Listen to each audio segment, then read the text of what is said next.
They have to roll out a map. When they roll out this map, it's like, oh, in order for you to go from Durban to Cape Town, you have to travel here, 10 there. They wanted something they can put in their pocket so that they can travel. In 2003, a big company, Google, saw this and said to these brothers, we believe in your vision. They brought them together and they said to these brothers, we're going to create something very big, something called Google Maps.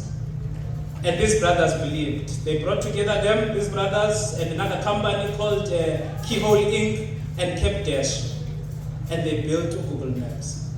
Today, if you go on your Google Maps and you're lost, we were lost this morning because there's a run happening. TaMdizo says, I am going to pull up the navigation now, quickly. We need to get there on time. They pulled out this map. If you look at this map, the immediate thing it shows you is your current location. But this map is not going to take you anywhere, this Google Maps, until you insert your starting point.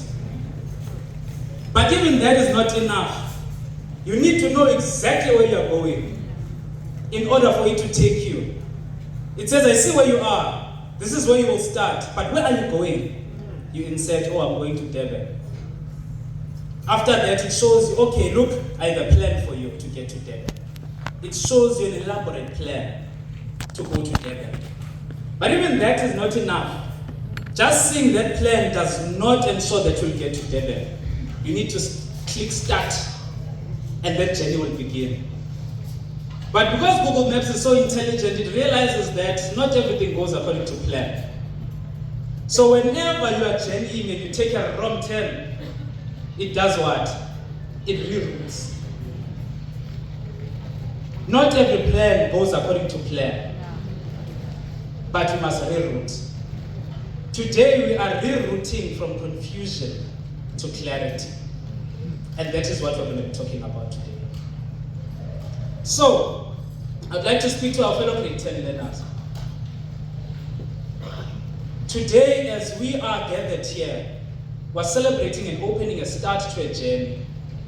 But I know that some of you might be clear about what you want to become, but some of you not. And I was there. I remember I was sitting in grade 12, in grade 10, and I was wondering to myself, hey, Mamzo, so what's the plan if I don't make it out of matric? And he asked me, she says, what do you think the plan B is? There's no separate funding that's going to help you. There's no taxes in the yard that's going to help you. What's the plan B? Do you know why learners wear uniform? Ever? We wear uniforms so that when we come to school, we all look the same. We wear uniforms so that our background does not reflect through our clothing. We wear the same thing so that our background does not reflect through our hair and our shoes. But does that mean we are same? Does that mean we come from the same place? When we reroute today, we are rerouting you guys to success. We are rerouting you guys to an opportunity used successfully. Mr. Nicholas said nicely, what we see doctors here, we see engineers, but we need to route you there. But the first step of rerouting is reflection. If you look at your parents, do you not want to make them proud one day? You must accept the reality of your background, the reality of where you come from. I remember your mother, when there was a lot going on. I grew up in the time there was this Kotana. I don't know if people are familiar with this Kotana. But these are people that compete in terms of clothing. How expensive is your clothing? I often felt left out. I was like, if I only had money, I was going to be there. But there was no money. I missed out on those things. But because I understood where I came from, I said one day I'm going to wipe my mother's tears. One day I'm going to wipe my father's tears. Realize where you come from.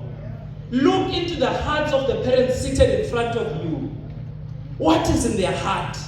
Why do they wake up every single day to go to work? It is because they want to put food on the table so that you succeed one day.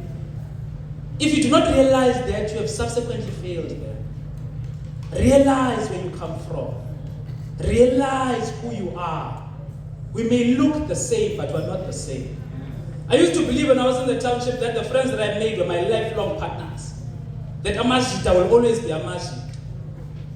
I have not seen most of them since 8 years ago. Because we do not have the same destination. Number 2, in the Google Maps, you insert your starting point.